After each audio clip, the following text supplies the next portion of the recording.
En Argentina, el día domingo se llevan a cabo elecciones en la provincia de Buenos Aires para renovar senados y teniendo en cuenta que Buenos Aires concentra más o menos el 40% de la población, eh, el partido del presidente Milei, La Libertad Avanza, ob- eh, obtiene un rotundo fracaso, una pérdida de más de 14 puntos frente al peronismo. ¿Cuál es tu visión y tu opinión respecto de lo que pasó en Argentina? Bienvenido, muchas gracias.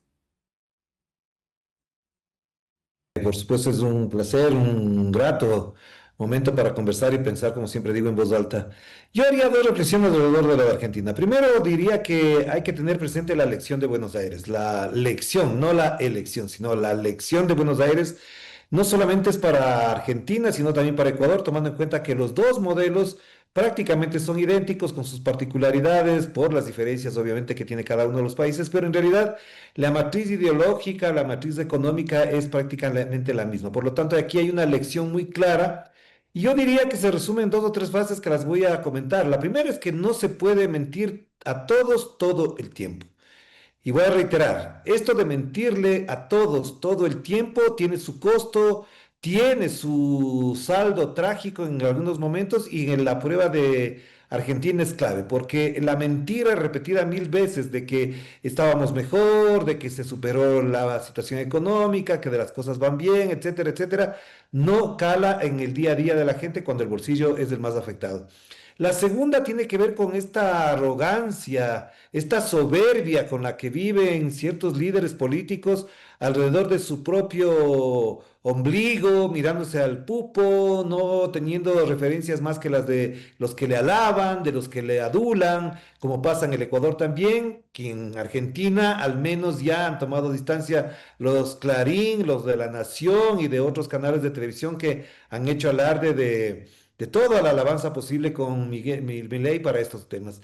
Y un tercer elemento que no quiero dejar de lado también es que lo que está sucediendo en Argentina tiene que ver mucho con el recetario del Fondo Monetario Internacional, que siempre trae y acarrea estas consecuencias. Por lo tanto, si es que estamos tan colgados permanentemente del recetario del Fondo Monetario Internacional, las consecuencias son esas y en el Ecuador podría pasar algo parecido en la consulta popular que dice el presidente ahora es para noviembre y no para diciembre.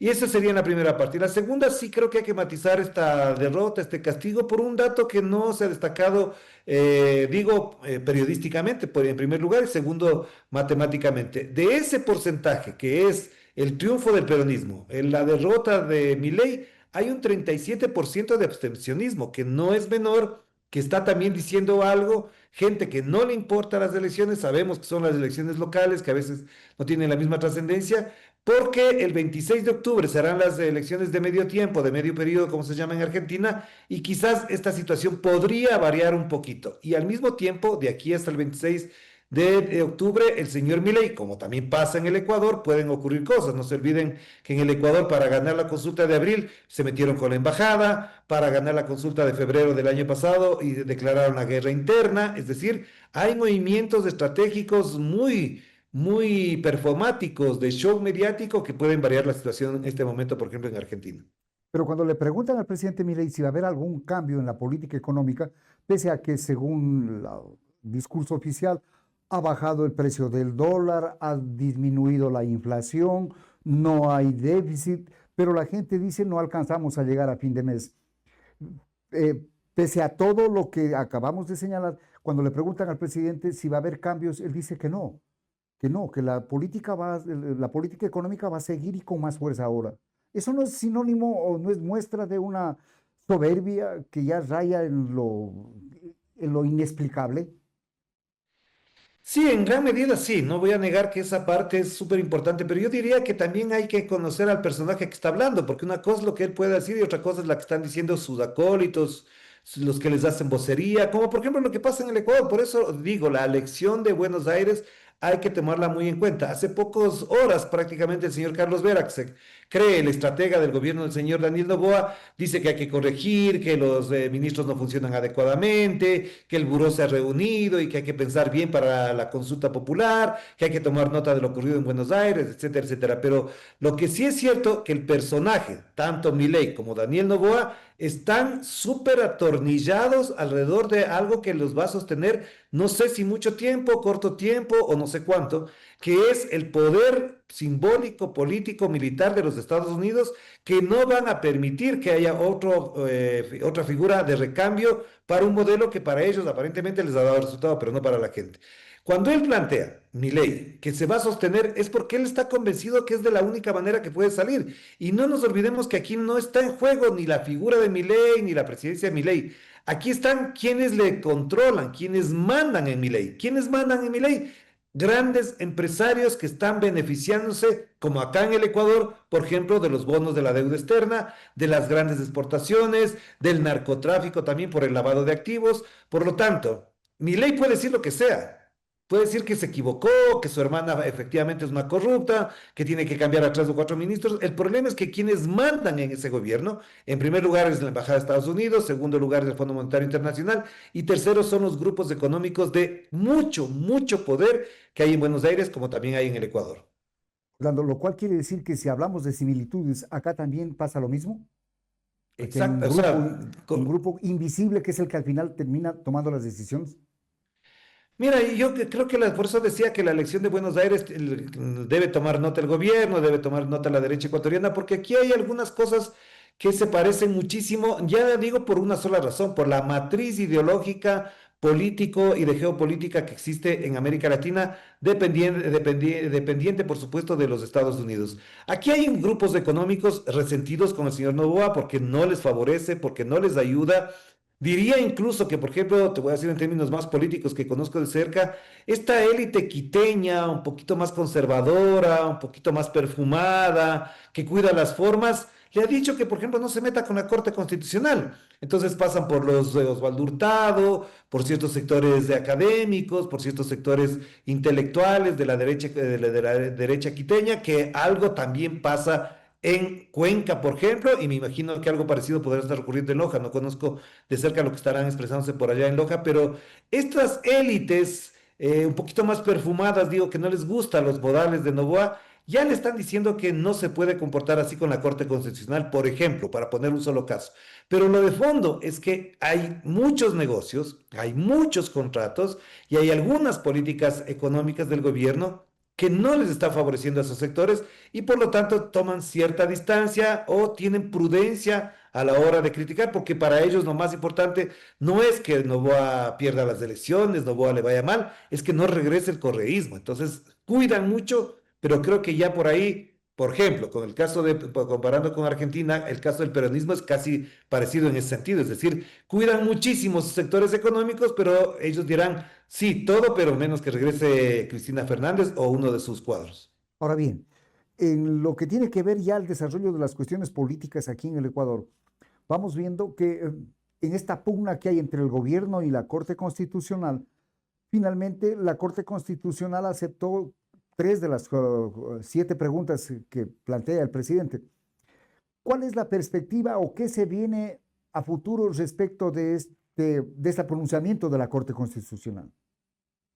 A ver, ahí también hay dos cosas. La una, lo que efectivamente ya institucionalmente corresponde, ya ha dicho la vocera de la presidencia de que van a mandar de nuevo las preguntas que han sido rechazadas, es decir, que las van a reformular, lo cual me parece un poco extraño. Reformular algo que viole la Constitución suena feo y suena raro, pero bueno, aquí como pueden, están locos por esa cosa, la mandarán. Y la segunda es que va a mandar nuevas preguntas.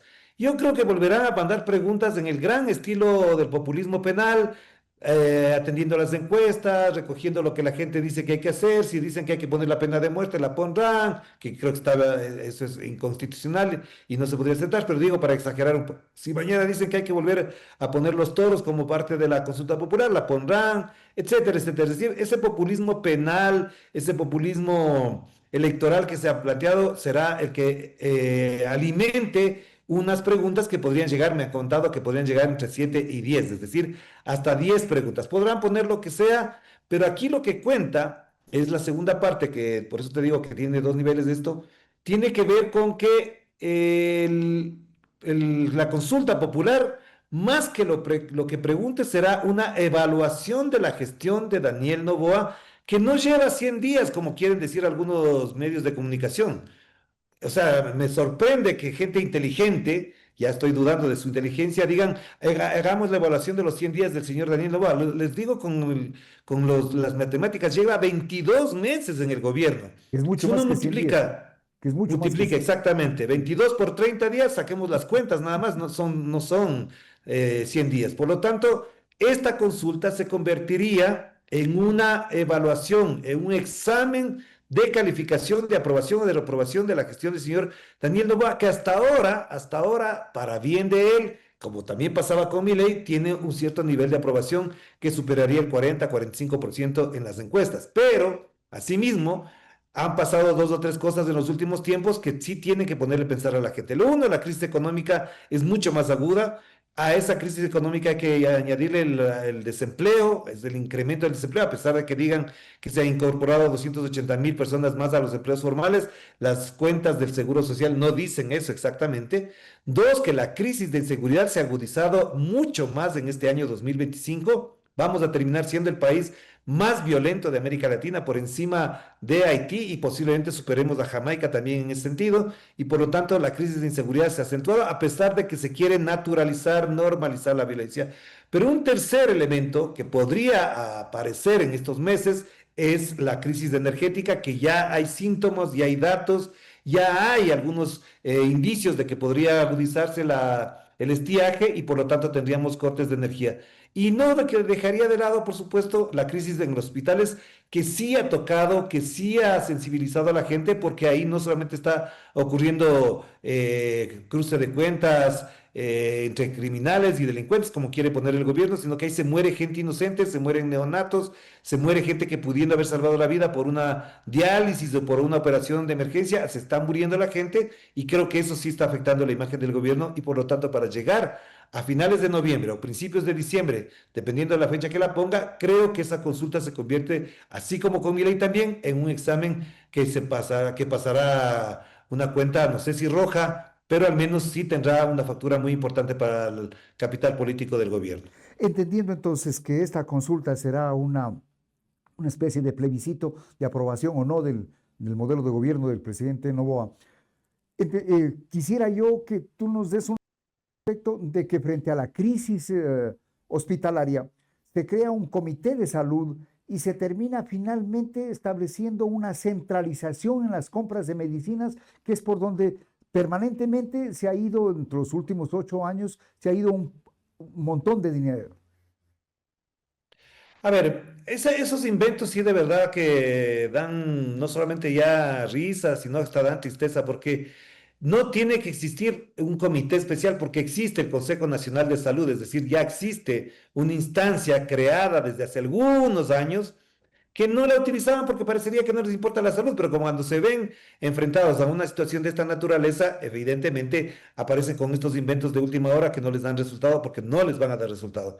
No se trata solamente de crear un comité, se trata de tener política pública, planificación pública y sobre todo ejecución presupuestaria inteligente, planificada, que tenga las condiciones adecuadas para ello, porque lo que va a pasar es con todo esto es que volveremos otra vez a los actos de corrupción, se contratarán con los amigos, con las amistades, con las empresas allegadas, tercerizadas para poder sacar provecho de esta situación. La crisis de salud, yo digo, no es solamente una crisis en el orden institucional o sanitario, aquí hay una crisis incluso de orden político, porque con esto se da cuenta de que no tienen capacidad para organizar al Estado, que no les importa eso. Lo que está pasando con familiares cercanos míos en el Seguro Social, lo que está pasando en algunos centros de atención del Ministerio de Salud, es solamente el objetivo de destruir la salud pública para privatizarla.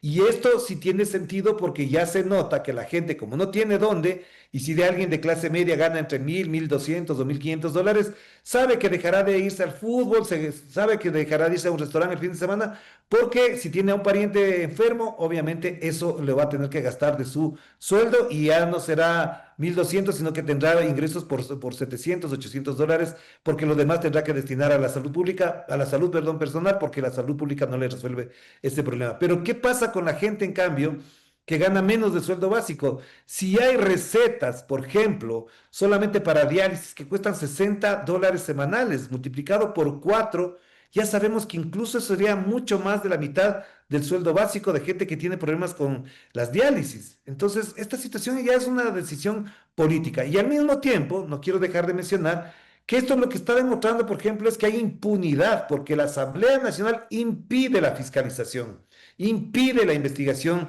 legislativa sobre lo que pasa en el sector público de la salud. Y por lo tanto, parecería que no pasa nada. Declararon que no hay crisis y después llaman a una reunión de la Asamblea para abordar la situación de la salud pública. Entonces, ¿hay o no hay crisis? Para ellos no, porque les conviene. Y lo que vimos el día sábado en la convención de ADN da cuenta de que es eso. Lo único que les importa es las elecciones para que se revalide, se legitime la figura del presidente y con eso sigan adelante en su proyecto político. Cuando tú hablas de crisis en la salud, también hay crisis en el sector petrolero. Se han sacado más de 300 técnicos y hoy la producción tiene serios problemas de llegar a niveles mínimos. También ahí se piensa entonces destruir el sistema público para privatizar. Es que ya lo están haciendo desde hace algunos meses ya. Porque mira, yo por ejemplo he dicho varias veces y hasta ahora nadie me contesta porque efectivamente nunca contestan nada. ¿En qué se han gastado hasta junio, 30 de junio del año 2025, 52 millones de dólares en consultorías? ¿Quién paga esas consultorías? ¿Quién cobra esas consultorías? Son todos esos consultores que por otra vía entran al sector público a cobrar para determinar procesos, proyectos, convenios, acuerdos ministeriales que cobran por eso, es decir, 52 millones de dólares en consultorías. Eso es lo que se están gastando. Entonces, si quieren hacer un cambio en Petroecuador, ¿qué hacen? Una consultoría. ¿Cuánto cuesta la consultoría? 2, 3 millones de dólares. ¿A quién le pagan? A sus amigos. Como no tienen un rol en el Estado, cobran tranquilamente y no pasa la factura al sector público, entre comillas. Lo mismo pasa con otros sectores. Pasa con la salud, pasa con la educación, pasa con la inversión que tienen en publicidad. En este gobierno se han gastado más de 22 millones de dólares solamente en publicidad, en gastos de publicidad en los medios de comunicación y ya sabemos a quiénes les pagan. Ni siquiera te pagan a ti, nos pagan a nosotros como medios de comunicación, les pagan a sus amigos, le pagan a José Delgado, a Carlos Vera, a las radios de Guayaquil, etcétera, etcétera. Es decir, se gastan mucha, pero mucha plata, pero no resuelven el problema. Y lo mismo hacen con Petroecuador. Votan técnicos que no, que son indispensables, que son fundamentales para la producción, para la generación de todo el proceso productivo del petróleo en Ecuador. Y después tienen que devolverles porque no sabían cómo hacerlo. A los que dejaron no sabían o no tenían la gente para eso. Por lo tanto, aquí hay una incapacidad, aquí hay una irresponsabilidad con el sector público y con lo que le da plata a este país, que es el petróleo sobre todo en este caso. Hay una especie de tanque de ideas en Guayaquil, una radio, digo que es una especie de tanque de ideas, y ahí se viene discutiendo la necesidad de disminuir el salario mínimo como una forma de volverlo al país más competitivo. Pero como todo está atado al salario mínimo, sin necesidad, por ejemplo, de topar el asunto de las pensiones jubilares, si se disminuye el salario mínimo vital, se disminuye también el monto de las pensiones jubilares. ¿Tú crees que finalmente pueda pasar esta reforma? Mira, yo no les veo tan activos en eso, lo veo cautelosos, pero creo que ya hay una estrategia que se va notando. Ellos meten el tema en la discusión en esa radio, en los programas de Carlos Vera, meten a los supuestos expertos para decir, y así ha pasado. O sea, cuando hablaban de trabajo por horas, tenían 5 o 6 días hablando del tema antes de que el presidente lanzara la propuesta de la consulta popular. Es decir, la estrategia de ellos es votar en los medios todo este andamiaje ideológico, político, económico, para que la gente diga, sí, es verdad, efectivamente no funciona, no funciona, y como no funciona, es necesario lanzarnos de esto. En el caso concreto de los salarios, esta es una de las cosas que han venido sosteniendo desde hace algún tiempo este señor que ahora le mandaron de embajador en Alemania, creo, que era analista en Teleamazonas, el señor Alberto Acosta Burneo, diciendo que el Ecuador tiene uno de los sueldos más caros de América Latina. Ujú. Ellos han estado planteando desde hace algunos meses atrás. Entonces quieren cimentar la idea, quieren profundizar en esta idea de que como tenemos sueldos muy caros, muy elevados, tenemos que bajar los salarios para poder ser competitivos. Para ellos la única palabra es competitivos. Pero se olvidan que nosotros tenemos sueldos en dólares porque tenemos una economía dolarizada y que esos sueldos en dólares no alcanzan para el nivel de gasto que ha ido creciendo en los últimos tiempos. Cualquiera que nos escuche, pero cualquiera que nos escuche, si me dice que lo mismo que compraba para el fin de semana o para la semana en el mercado tiene el mismo valor ahora que hace un año, entonces podrá decir que efectivamente ese sueldo le funciona.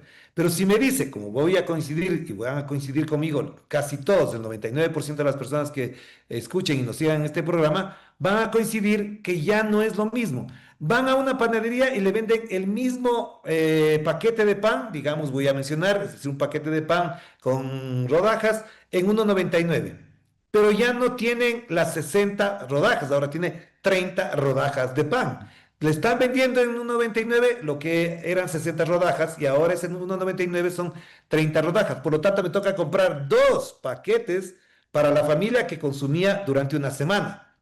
Si ya son dos, la inflación se ha disparado, el precio se ha disparado. Y lo mismo pasa con una serie. Solamente piensen, tú, cualquier persona, si los almuerzos que los burócratas normalmente consumen cuando salen de sus oficinas, si les cuesta 1,50 o les cuesta ahora 4,50.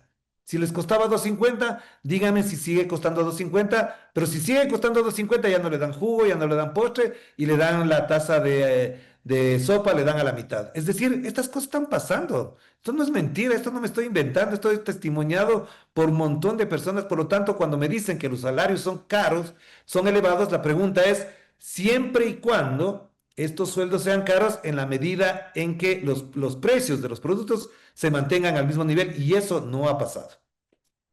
Y otro proceso, este gobierno de alguna manera está gobernando a punta de leyes con el carácter de económico urgente.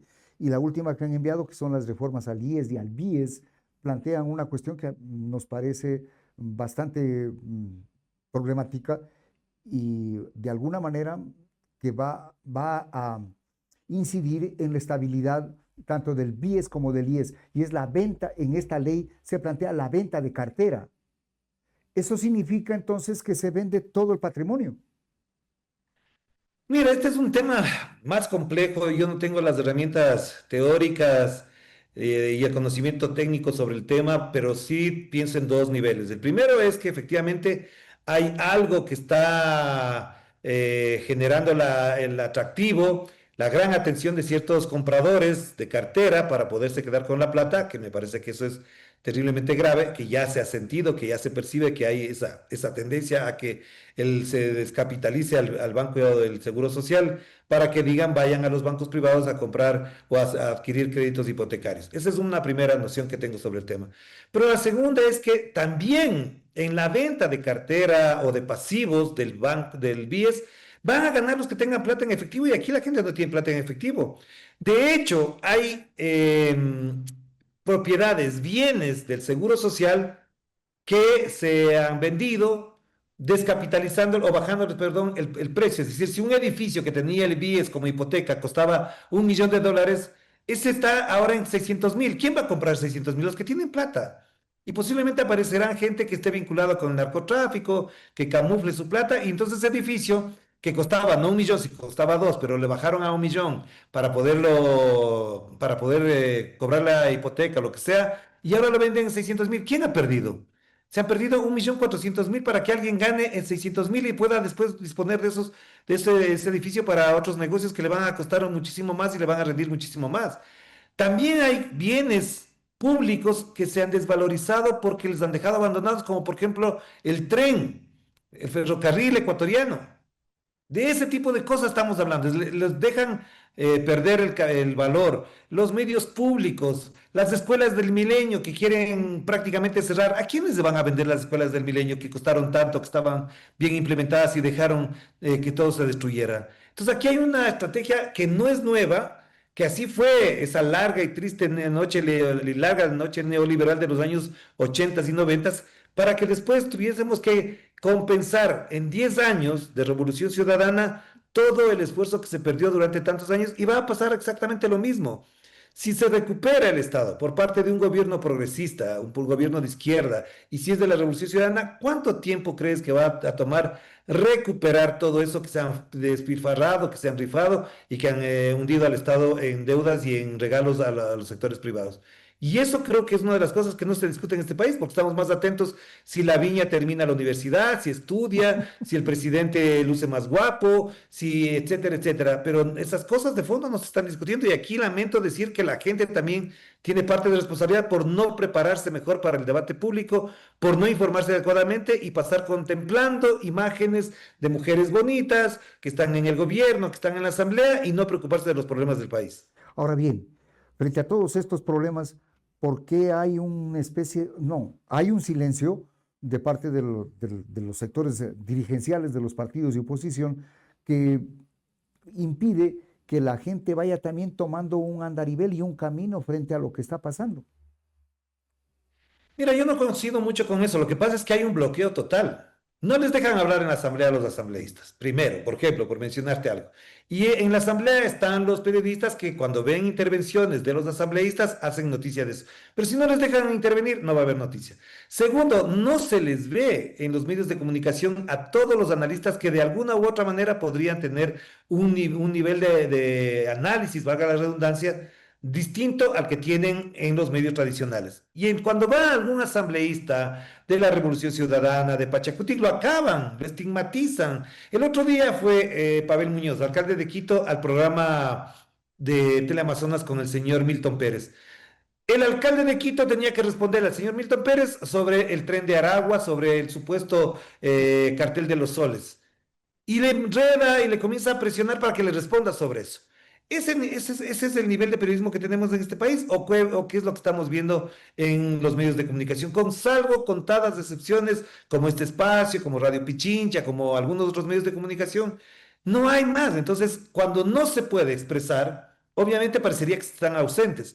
Y al mismo tiempo, por ejemplo, cuando hay una convocatoria a una manifestación, en los medios de comunicación no aparece No sabe nada. nada. Tan es así que hay personas amigas, cercanas, que me dicen, oye, ¿cuándo es la manifestación? Yo quiero participar, pero no sé dónde es, porque no tenemos la información adecuada. Entonces, por lo tanto, funciona también este bloqueo mediático, este bloqueo informático, que impide también tener la sensación de que hay una oposición. Ahora, eso no quita problemas de la oposición, como por ejemplo Pachacuti, que lleva con 9 asambleístas y 6 se les pasan al gobierno. También es cierto que pasan este tipo de cosas, que la Revolución Ciudadana llegó con 67 o 68, no me acuerdo ahora, y 4 o 5 se les Ya se van. fueron. Ya. Entonces, también hay problemas porque ahí hay una falta de ética. Este gobierno, este presidente vetó el proyecto de ley para castigar el transfugismo político, para el camisetazo, como se conoce vulgarmente. Porque si este presidente calificaba esa ley, estos asambleístas de Pachacuti, de la Revolución Ciudadana y los que se llaman independientes, estarían fuera de la asamblea en este momento, estarían por fuera de la asamblea.